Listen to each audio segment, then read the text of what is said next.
Today's scripture reading is taken from the book of Ecclesiastes, chapter 12, verses 9 to 14.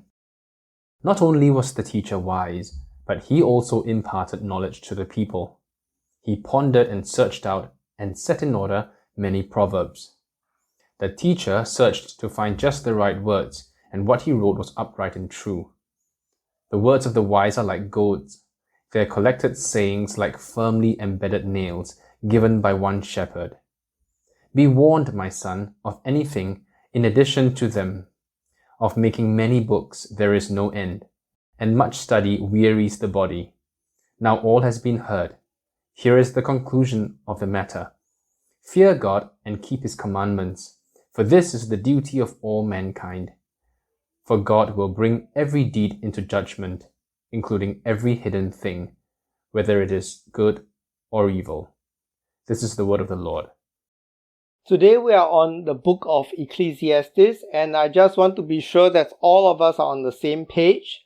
We have been going through our series called The Gospel Project, and we are planning to go through the Bible in 3 years. Through this, we have looked at the life of Saul, of David, and more recently of Solomon. And then we are looking at the literature that is associated with Solomon. That is Proverbs, Ecclesiastes, and Song of Songs. And today we are on Ecclesiastes. Now, as you may already know, Ecclesiastes is probably one of the most difficult books in the Bible to understand. I hope you are not defeated by this book when you come to it, but I will speak slower. And I think sometimes we need to take a grip of things simply because of the nature of the material. And I think if I were to speak slower and we all think harder, we will probably be good on this. Now, at the end of the book of Ecclesiastes, we see a wonderful blessing from God. And this blessing comes when we put in the effort. As it is often said concerning the things of this world, that good things are not cheap and cheap things are not good. So this is a good intersection of what we can see in reason and faith, and it is good, but it is not easily accessible. So let us kind of put on our thinking cap, and we will be looking at the book of Ecclesiastes together. Now, some of you may be asking, what if I'm not the thinking type? I don't like to think too hard about my faith. I just believe. And if you're of that sort, I have good news for you, because when it comes to the end of this sermon and of this book, you will have a pleasant surprise. Alright, so the water is good, so let us jump right in. First of all, I think it is important for us to try and make things as easy as possible when we are understanding this book. I can say that we can make it easier. I'm not sure if we can really make it easy when the content is a little bit deep, alright, a little bit deep. Well, let us begin with the famous words at the start of this book. It says, the words of the teacher, son of David, king in Jerusalem, meaningless, meaningless, says the teacher, utterly meaningless. Everything is meaningless. The word teacher in the Hebrew is the word koheleth. So it is not a very common word, but many people think that it is Solomon. Indeed, it may be. I think it is a voice of Solomon for sure. And the word meaningless is the Hebrew word hevel. Hevel means that which is futile, that which is vain, empty, transient. And there's a visual description of this. It is like vapor, like mist. You know, if you're in a cold country, some of you may have experienced it. You talk, and as you are speaking, this vapor comes out of your mouth. But before you know it, that vapor is gone. So this is the image that is given to us of what life is like. It is futile. It is futile. The older English word for it is vain. And that is what is meant by the word vain in the older English. It doesn't mean a person who wants to look good, but it simply means that it is useless. It is futile. And so this is what we're talking about. So what we have here is this, the opening words of this book saying this, the words of Koheleth, son of David, king of Jerusalem, hevel, says the Koheleth, utterly hevel. Everything is hevel. It is a rather depressing voice to start your book by saying that everything is hevel. But first, I want you to know that there are actually two voices in Ecclesiastes. Two voices. It may be the same author, it may be two different authors, but definitely there are two voices. The first voice is what we call the voice of the author. The voice of the author is found in a verse that we just read, Ecclesiastes 1:1, the words of the teacher, son of David, king in Jerusalem. Meaning this is in the third person. He is saying, this is what the teacher is saying. This is not what he is saying, but he is saying what the Koheleth is saying. So, the words of the teacher, his saying. And so this is how the book started. And this is also how the book ends. The book ends in chapter Ecclesiastes 12:9 to 14, which was read for us a while ago. It says, not only was the teacher wise, but he also imparted knowledge. So the person speaking is not the Koheleth, is not the teacher, but he's telling us what the teacher said. So the introduction is by this author or narrator, you may want to call it that way, and then he also ends the book. But everything else in between is not by him. Everything else in between is by the Koheleth.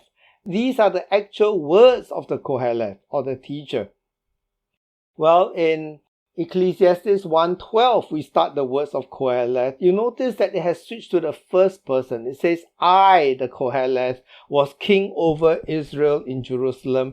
I applied my mind to study and to explore. So the first part and the last part says he, but the middle part says I. So there are actually two voices in this book. But I believe that it is only one person speaking. There are different scholars who look at this differently. Some say that there are two different people. Some say that it is one person. Some say it is Solomon. Some say it is not Solomon. Some say it is somebody like Solomon. Well, I would assume that it is Solomon. And I would assume that Solomon wrote the entire book from the first to the last. But he chose to do it in two voices. One like a narrator starting at the end, and the other one would be that he is speaking to himself. And why would he do that? I think it is because in the middle age of Solomon's life, he was pretty lost. He was really that person running around looking for meaning and couldn't find it. And then at the end of his life, he found meaning again. And so he closed the book by explaining to us, giving us the key where he found meaning. So I think it is two voices, but I would like to think that it is the same person. Now, what was the quest of the Koheleth? Well, in Ecclesiastes 1:13 we are told, and I applied my heart to seek and to search out by wisdom all that is done under heaven. So the objective here that the Koheleth has is to search out everything, all that is done under heaven. Now, it is not mere facts that he's looking for. He's looking at the data, and then he's trying to understand the meaning of human existence, of the meaning of life, of the purpose of life. And as he looks at all these realities in life, he says, well, do all these things fit together? And I think this is what many of us are looking for. We are looking for meaning in life. We're trying to understand life. And the method is to go by wisdom. That is by observation. You remember from last Sunday, what is wisdom? Well, wisdom is the foundation of the earth, the fabric that runs the whole universe. It can be, in our modern day terms, we call it the scientific method. By observation, he says, I applied my heart to it. I searched it out. I sought it. I looked at it. And of course, the scientific method says that I create a hypothesis and then I test my hypothesis and see whether or not it is true. And if it is true, then I come up with a theory. So the book of Ecclesiastes is in some ways a depressing book because the author is saying, I tested this and it didn't work. I tested that and it didn't work. I tested the other thing and it didn't work. And at the end of it, he says, I finally found what works. So we must not look at the book of Ecclesiastes and think that he is talking about what works. In fact, the whole of Ecclesiastes is about what does not work. And it is only at the end that he tells us what works. Now he says here, I applied my heart, meaning this, I put in serious effort. And this was the passionate pursuit of the Kohelet or of Solomon. He passionately pursued the meaning of life. He found it elusive, he found it like a vapor, and he was trying to grasp it, and every time he thinks that he has grasped it, he seems to lose it. So the result of this pursuit is this. He says, in my pursuit of wisdom, I concluded that everything is meaningless. Or rather, when I tried to pursue the meaning of life, I found that everything was like a vapor, everything was enigmatic. But now we come to this very, very important phrase in the book that is going to help us understand the whole book. And if you miss this phrase when you are reading Ecclesiastes, you'll never come to an understanding of Ecclesiastes. And that is the phrase called under heaven. Under heaven. Meaning this is his basis of his inquiry. So if you are a biologist, you will be looking into a biological world for your answers. You're not looking at the physical world to see how cells react. If you are a physicist, you are looking at the inanimate world. You are not looking at economics to figure out how physics operate. So he says, my perspective would be everything under heaven. Or in other places, in most times, it is said everything under the sun. So under the sun is a critical phrase for us to understand if you ever hope to understand what the Kohelet was going through. Now, the problem with this quest was right away this. The problem with this quest can be found in verse 12 and verse 13, right at the very beginning of his quest. He says, I, the Kohelet, was king over Israel in Jerusalem. I applied my mind to study and to explore by wisdom all that is done under the heavens. What a heavy burden God has laid on mankind. I have seen all the things that are done under the sun. All of them are meaningless, a chasing after the wind. So he says, I looked at this data, and this is the data under the sun. Another way of saying it would be on earth. I looked at everything on earth, and I found that everything was meaningless. So that is his conclusion, and he starts with his conclusion. You know why he found it meaningless? He found it meaningless because he was looking at the wrong thing. You see, meaning is replied from the question why, not from the question what, not from the question of what we see.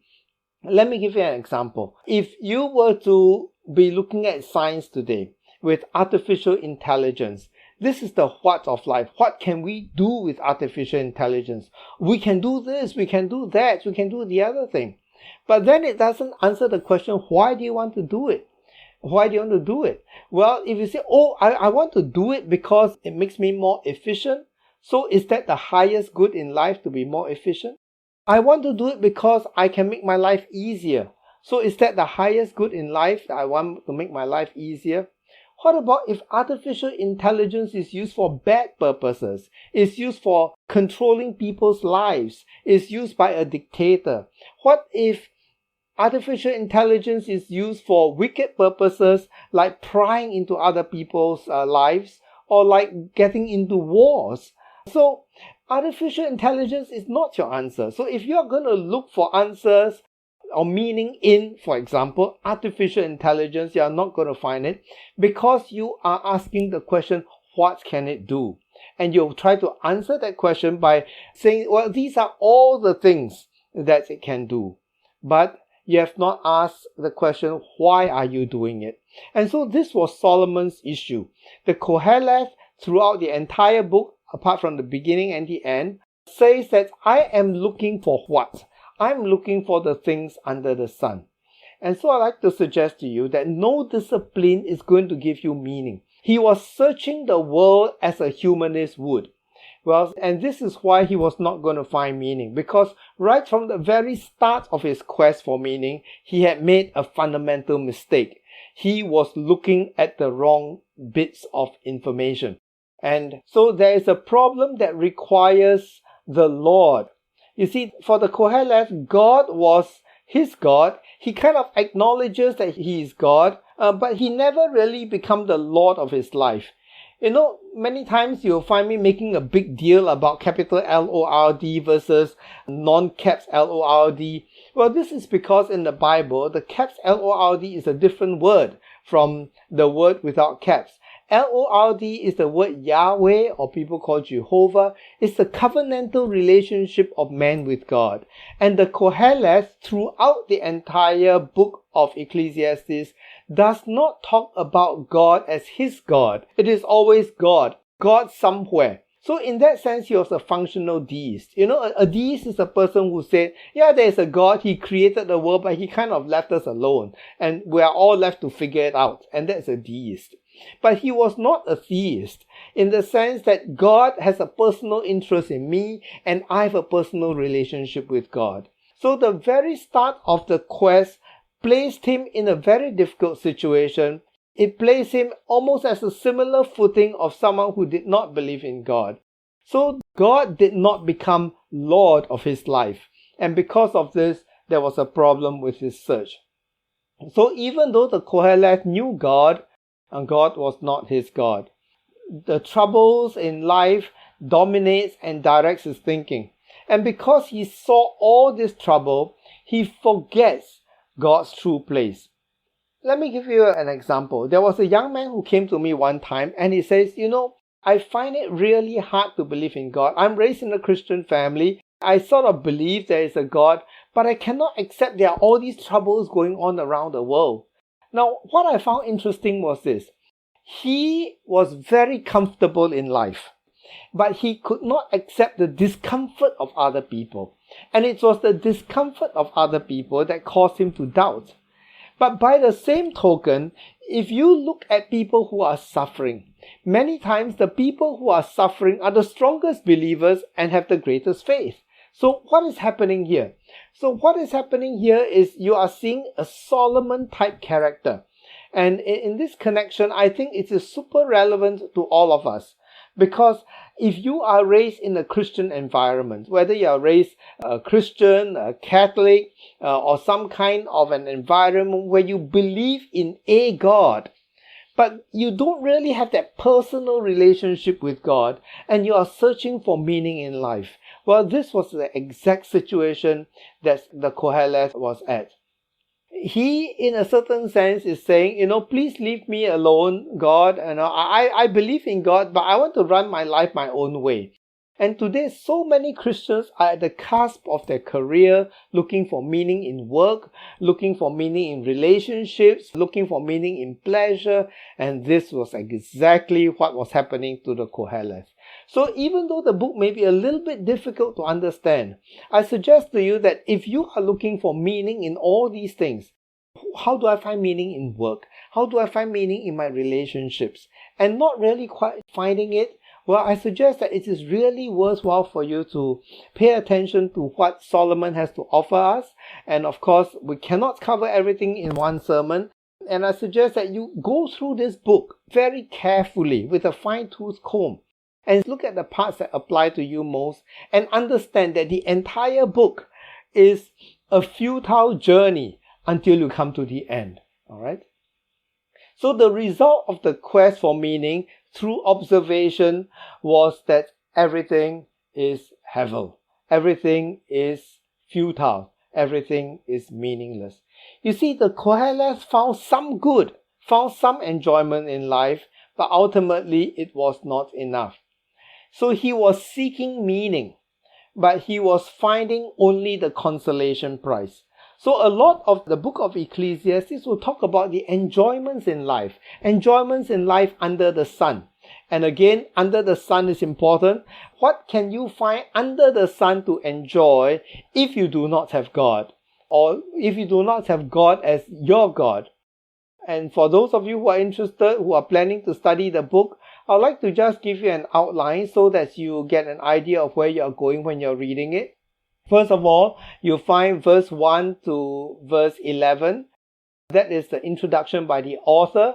And the conclusion, as we mentioned earlier on, also point number 5 is also by the author. Now, in between will be the Koheleth. So first you have the introduction by the Koheleth. And then he takes us through 5 cycles of searching for meaning under the sun. And each cycle concludes in the same way. Each cycle concludes by saying, life is futile. But there is a way to enjoy a portion, a little bit of what God has given us under the sun. But ultimately, it is still futile. So that was his conclusion. So we are going to look at one of these 5 cycles. If we go through all 5 cycles, it will mean that we go through the whole book, and obviously cannot be done in the time given to us. But at the very least, I think we can look at the very first cycle to see what it is talking about. Well, in the first cycle, he says that there is a futility of pleasure. There's a futility of wisdom and folly. There's a futility of work. And his conclusion then is how to find enjoyment in this futile life. How to find enjoyment in the midst of all these futilities. First, he says, I looked for meaning in pleasure and I found futility. He started chapter 2 verse 1 by saying, I said to myself, remember he's saying I in the first person, come now and I will test you with pleasure to find out what is good. Okay. So I searched for meaning in life, and I'm going to search for meaning through pleasure. And the very first thing that he's going to do is to search for meaning in the pleasure of intoxication or inebriation. In other words, he says, I'm going to use the chemical means. This is not a new story. There are people today who seek pleasure through alcohol. There are people who seek pleasure through drugs. There are people who seek pleasure through cocaine. And it was an experiment.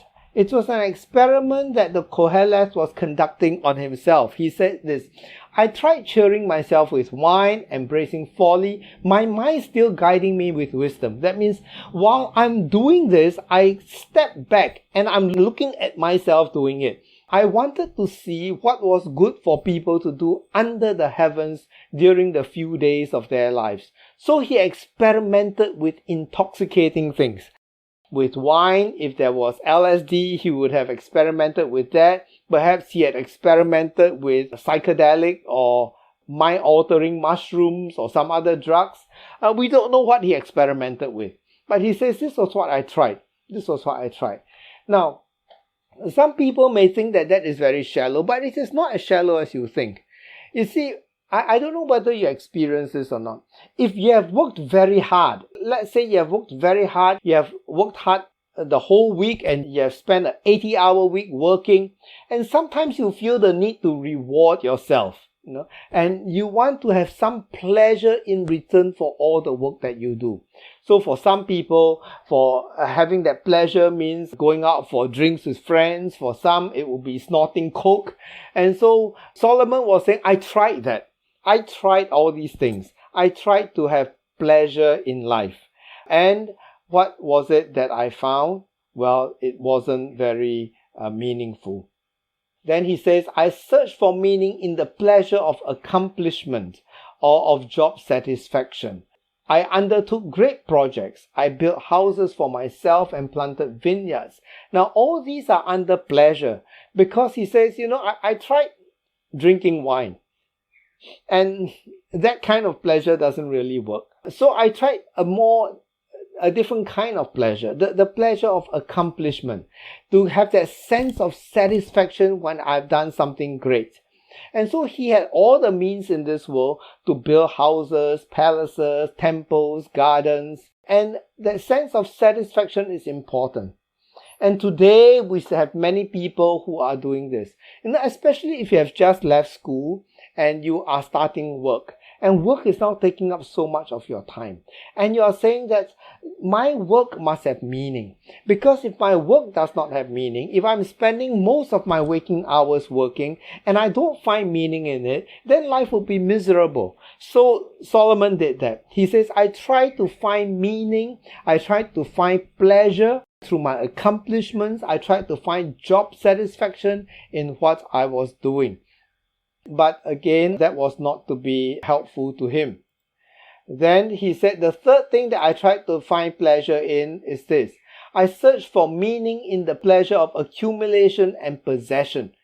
He says, people accumulate things. They want more things. And that is a normal thing. So he said, I bought male and female slaves. I own more herds and flocks.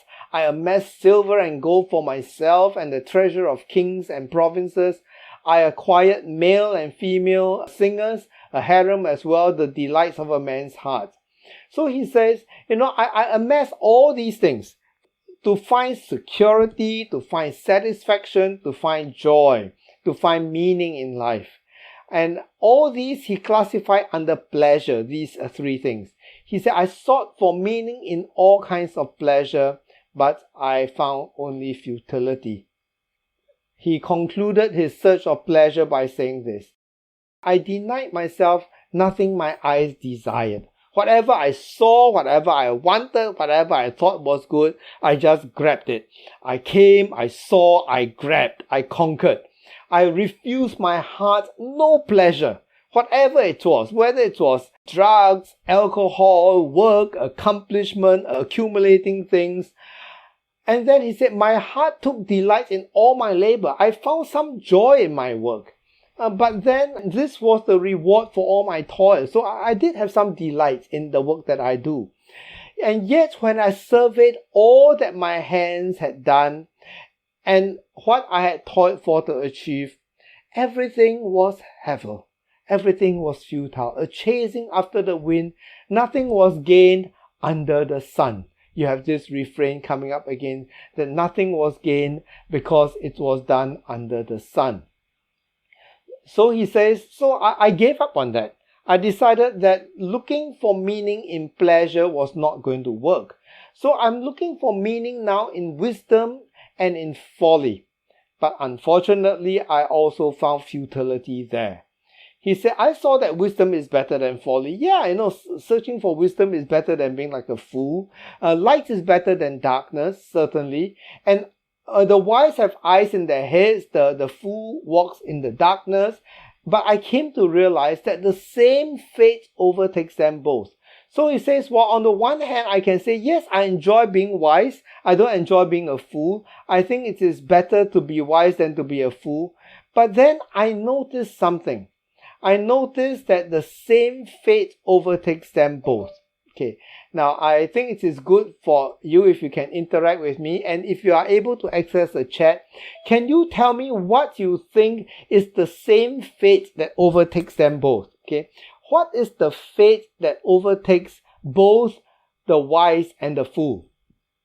All right, can you type in your answer in the chat group?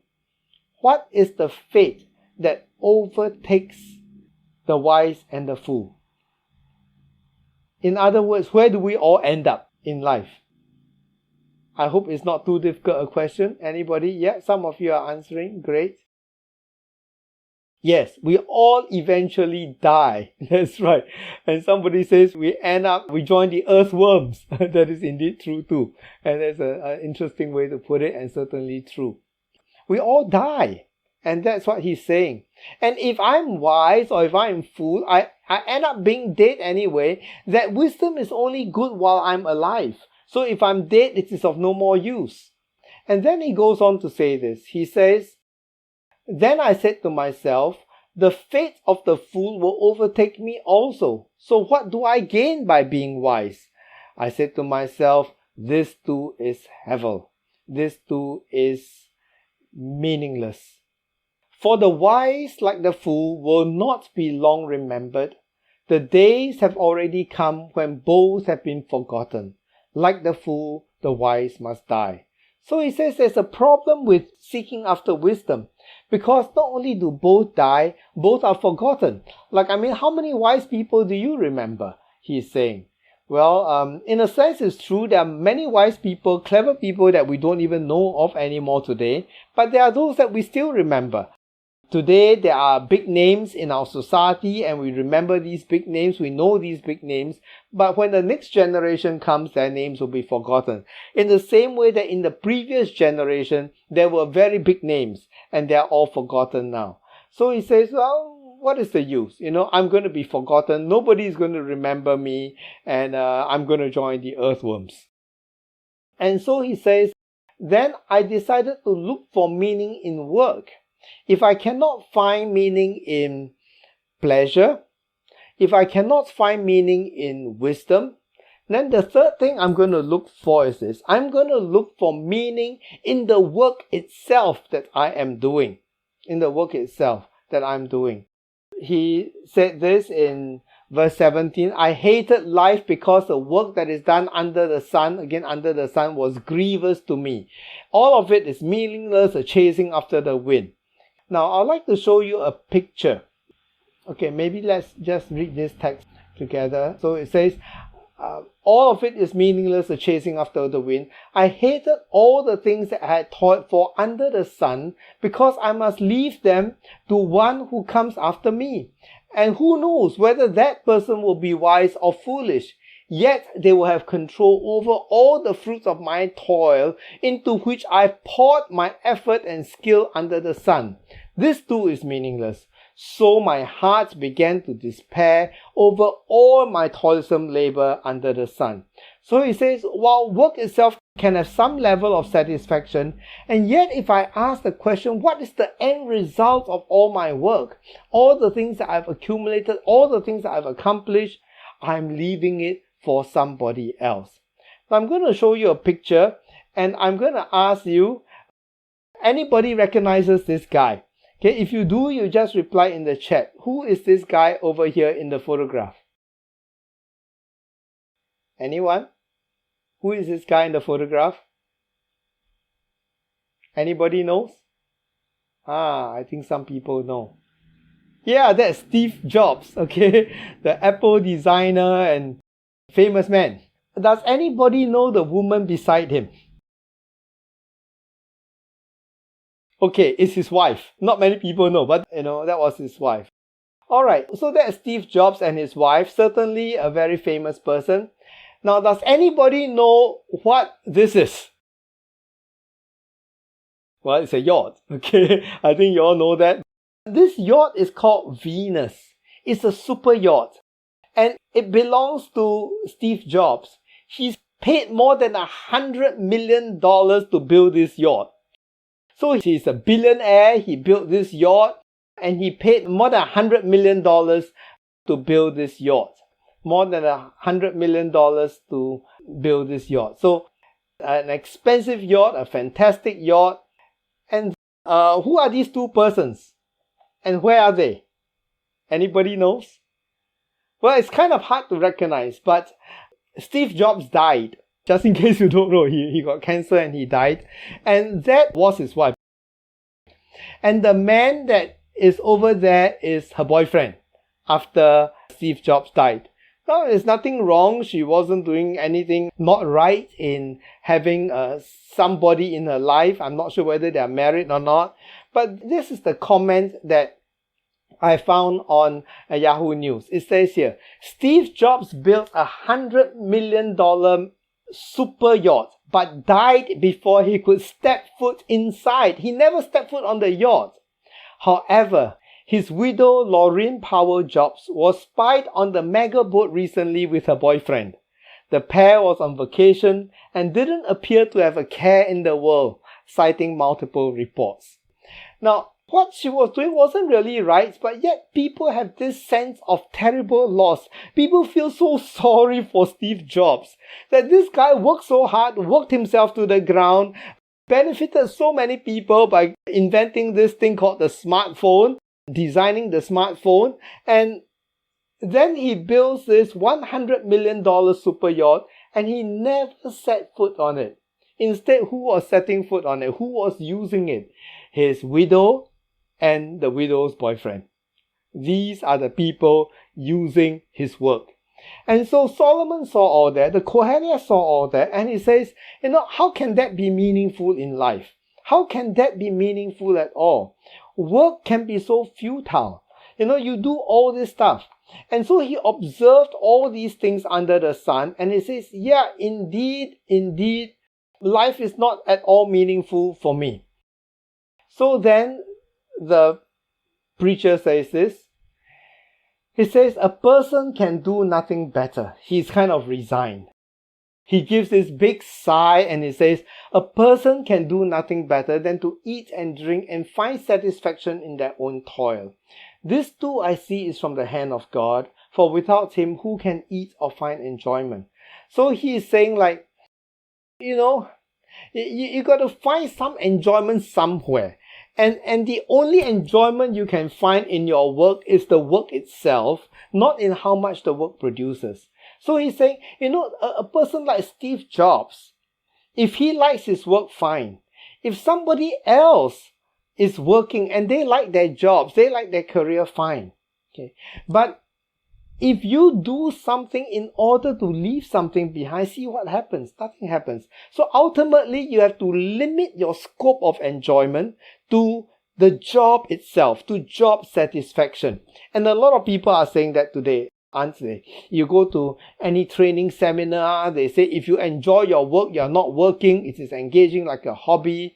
And so this is the wisdom that Solomon could come to when he was looking at the world under the sun. He says there is nothing better. This is it. Okay, don't need to look for anything else. This is the only pleasure you can find in life under the sun. Enjoy your work.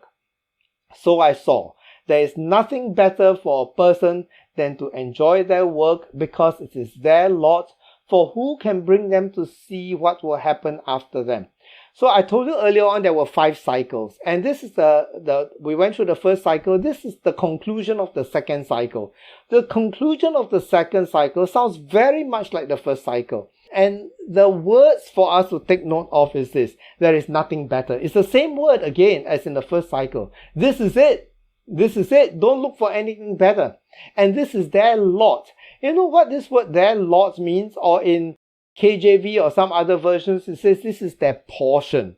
Okay, it is like a consolation prize. You say, I'm looking for this big meaning in life, but this is all I find. And this is like the consolation prize. The enjoyments of this life is it. This is it. Finding enjoyment in your work. And this is the consolation prize that I can find in my life. And after the third cycle, this is what he says.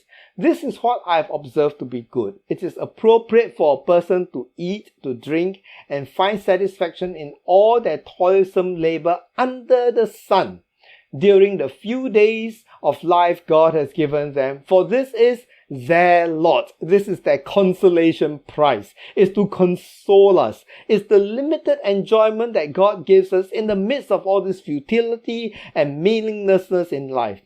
Moreover, when God gives someone wealth and possessions and the ability to enjoy them, to accept their lot, their consolation prize, and to be happy in their toil, this is the gift of God. So even to be able to enjoy your food is a gift of God. To be able to enjoy your toil, your labor is the gift of God. And you have to just accept this, that this is your lot in life. And of course, Solomon went through all the other things. He went through tragedies in life. Sometimes we hear of tragedies in life and we say, where is the meaning of all that? I know of a young person, newly married. She was riding on a motorbike with her boyfriend. She was riding pillion. They were hit by the car. The newly married husband died on the spot, and this woman became a cripple for the rest of her life. Sometimes tragedies happen. Bad things happen. And he says, how do I find meaning in these tragedies? Children who are not supposed to die young, die young. People at the peak of their life lose their ability to function. There are so many tragedies in life, he says. And so how can I find meaning in all that? How can I find meaning in all that? And he says this in another conclusion. So I command the enjoyment of life. So all you can do is to enjoy life. Whatever you can enjoy, enjoy. Okay? Because there is nothing better for a person. Again, nothing better pops up. This is it. Nothing better for a person under the sun. If you look at everything from the earthly perspective, there's nothing better than this, than to eat and drink and be glad. Enjoy your food. Then joy will accompany them in their toil all the days of the life God has given them under the sun. So again, toil and labor and food. Enjoy your food, enjoy your work. No one can comprehend what goes on under the sun. I cannot really figure all this out. Despite all my knowledge and wisdom, I cannot figure all this out. So if you are trying to figure out the meaning of tragedies. If you are trying to figure out why somebody cheated me, why I've got cancer, why this bad thing happened to my family, to my life, guess what? Somebody tried it before you, Solomon. And he says this, forget it. You're not going to have any pleasure in it. You're not going to find any meaning in it. It's all going to be hevel. It's all just like a vapor. You grasp hold of it and it is gone. No one can comprehend what goes on under the sun, despite all the efforts to search it out. No one can discover its meaning. Even if the wise claim they know, they cannot fully comprehend it. And then he says, well, but what if we try to find meaning in the relationships that we are in? And this is what a lot of people do. They find meaning in family, in good friends, and in all that Solomon says is, I tried relationships. And this is what I conclude. Go eat your food with gladness and drink your wine with a joyful heart, for God has already approved what you do. Yeah, you want to seek relationship and enjoy that. Yeah, it is a good thing. God approves it. But always be clothed in white, meaning that always do the right stuff, in life. And this sounds like all very good advice, but it is ordinary advice. It is the kind of counsel that you hear around you all the time. Okay? Just do the right thing. Be clothed in white. Always anoint your head with oil. Groom yourself. Keep yourself properly groomed and enjoy life with your wife whom you love. You love your wife. He says, good. Love your wife some more. Embrace her. Enjoy your life together with her. All the days of this meaningless life, this hevel life that God has given you, again, under the sun.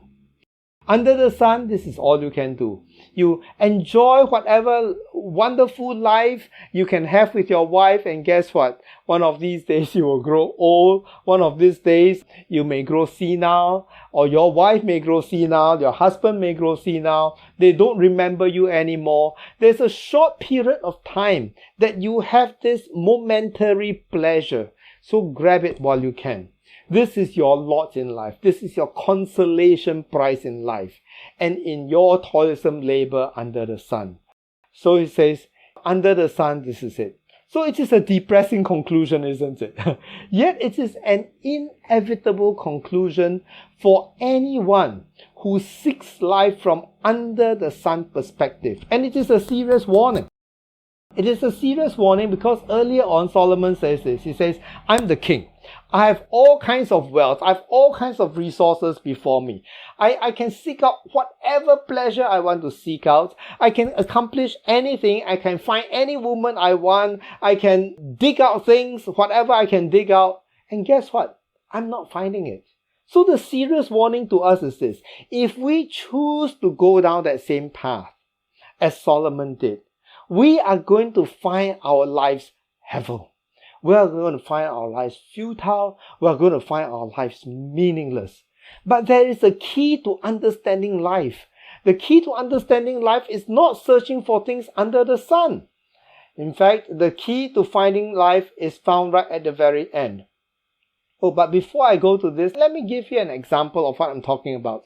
You see, sometimes you read a whodunit novel, a detective novel, a mystery, and you read 100 pages, 200, 300 pages, and then everything comes together in the last page. The conclusion is just a paragraph or a line. And then you say, oh, now I see the whole picture. Now I see everything. And this is what Ecclesiastes is about. It is about a journey of a person who had all the resources of the world. He's smarter than any one of us, higher IQ than any one of us, more resources than any one of us, born in a very good situation, had a lot of power. He says, I've done all this search. Okay, I've done all this search. And then he says that finally I'm telling you this. This is what I found. This is what I found. And this is where we really need to focus on. And then sometimes when we find the answer at the end of a mystery novel, we go back to the earlier part of the novel. We want to read and piece all these things together again. And so this is what we need to do with Ecclesiastes. We need to read it through one time, and then we find the answer, and we need to read it through another time or many more times to see how all these things fit together. Okay, so his conclusion is this, starting with verse 9. Now you have the author no longer the Koheleth, but the author explaining what is in the earlier part of the book. He says this, not only was the teacher wise, but he also imparted knowledge to people. He pondered and searched out and set in order many proverbs. The teacher searched to find just the right words, and what he wrote was upright and true. So he's saying this. He's saying all the things that are written earlier on are true. It's not that they are not true. They are true with the under the sun perspective. And that they are given like that intentionally. So that if you want to go down that path and search for meaning in pleasure or in relationships, guess what? Go to Ecclesiastes first and see what comes out of that search. So the author is not contradicting the Koheleth, but he is telling us that there are many failed experiments. There were many hypotheses that were tested and they all failed. And these failures in themselves tell us something. And so these failures are recorded for us so that we do not need to repeat the mistakes of the Koheleth, of this search under the sun. The words of the wise are like goads, their collected sayings like firmly embedded nails given by one shepherd. Be warned, my son, of anything in addition to them. So he's saying that the words of the wise are like goads. You know, goads are these sticks with a sharp point at the end that is used to poke cattle or sheep if they are not obedient and to prod them so that they move along. So sometimes wise words can hurt us. Sometimes the words of wisdom can go against what we like, can be upsetting to us. But he says, take heed to them. Another imagery is that they are like firmly embedded nails and they are given by that one shepherd. So there's a fixed point. You fix it and then you hang everything else on it, and that is wisdom. And it's given by that one shepherd. And of course, the shepherd is the Lord himself. As David says, the Lord is my shepherd. Okay. Finally, Solomon recognizes God as shepherd. He's no longer just God. He is God, yes. But now he is shepherd. He is shepherd. And he's transitioning from God as God to God as shepherd. Be warned, my son, of anything in addition to them. So he warns everybody who is reading. He says, be careful about just adding on to all this stuff because I've done it all. I've tried it all. And he says, now all has been heard and this is the conclusion of the matter. Okay, so the conclusion of everything is found in the last two verses. That's it. And so if you come to God saying, I'm not a philosopher, I'm a simple person, I'm a simple faith, guess what? This is the pleasant surprise for you. You don't have to be complicated. In fact, Solomon went through a complicated journey and came back to the same starting point. And that starting point is fear God and keep his commandments. In Proverbs, remember, fear God, for this is the beginning of wisdom. So he went through all these things under the sun and he came back to that same conclusion. Fear God and keep his commandments. So if you have never departed from that, praise the Lord. That is the life that you ought to live. If you don't have all these questions, great. You'll still come back to the same point. Fear God and keep his commandments. For this is the duty of all mankind. This is all that anybody needs to do. And then he says, for God will bring every deed into judgment, including every hidden thing, whether it is good or evil. Now, when you read Ecclesiastes, we saw it just now, it says, what benefit is there for the fool and the wise? And you all correctly said, we all die. So it says there's no benefit. But remember, this is under the sun perspective. That means, when you're looking at it from just that earthly perspective, and you see that everybody dies, and you say, so why try to be wise? He says, but there's more than that. Because there's something that is not under the sun. There's something that is beyond this life. And if you look at everything from the point of view of under the sun, you are not going to find that answer. And so you need to understand that God will bring every deed into judgment. That means there is something more beyond, there's something beyond living under the sun. There's something beyond living under the sun. And so that is his conclusion, and let this also be our conclusion. And the conclusion is this: the meaning is to be found above the sun. And that is why there is no meaning under the sun. There's no meaning under the sun because there is life beyond the life that is what we have right now. So fear God. When God is given his rightful place, then the search of the Koheles would have been different. But because God was not given his rightful place, he found everything to be meaningless. He's saying there is an accountability to God. God holds all mankind to accountability after death. And therefore we ought to fear him. Therefore, we cannot live our life that is just under the sun. Without life beyond this life, if everything truly ends all, then life is indeed meaningless. There's only a consolation, happiness of some sort. Now, if you were to look at other parts of Ecclesiastes, and some people struggle with that because the Koheles says, there is no knowledge of God after death. Everything dies and then there's no knowledge of God after death. Again, it's not because he really believes it, but he's saying in this search, from that perspective, from a humanistic perspective, there is no life after death.